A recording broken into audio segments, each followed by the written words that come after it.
This is ZGF HyperShift, and it has a dramatic shift from red to green.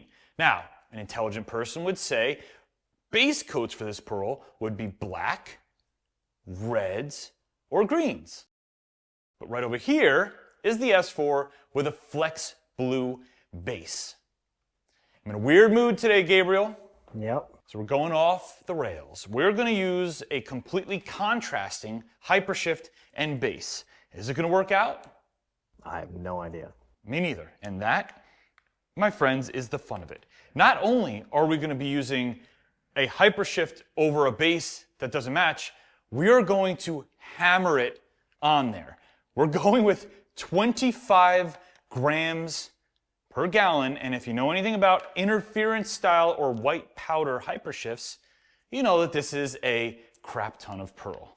Let me give you a little sneak peek real quick at the old ZGF. You're not going to be able to see too much because, again, it's interference style. Hold on. There we go. Thin that out a little bit.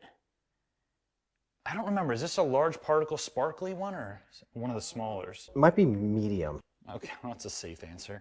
All right, so 25 grams per gallon of ZGF. Let's see if we get any activation here. It's going to be a little milky. You guys have seen this before, but once it goes over that base, it's going to come alive. In a good way? Debatable. See, the whole top right now is firing off in this green. Let me show it to you over the old stick of truth here. That is a lot of HyperShift pigment. Yeah, see, look. See what I'm saying? You get a little boom, bing, bang. Hold on. Go for number 2 right there. You see? Now, how is that going to react to going over a bright, bold blue? I don't know. He doesn't know. You don't know. But we're going to find out. Let's go.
All right, guys, we're all done with the project. You know, sometimes you experiment like this and it really works out and sometimes it doesn't. This time, I'm gonna leave it up to you guys. You know what to do. We're gonna take the car outside right now. I want you to take a good look at it and leave a comment below. Rate this one for me 1 through 5. Let me know if you love it or if you don't. And of course, if you want to change the color of your emblems, your wheels, or your whole car, head straight to DipYourCar.com. We have a ton of kits and a ton of colors. And if you want to replicate this project, we made a kit for it as well. It's in the description box below. Gabe and I had a ton of fun on this one. I hope you enjoyed watching it. We'll see you on the next one.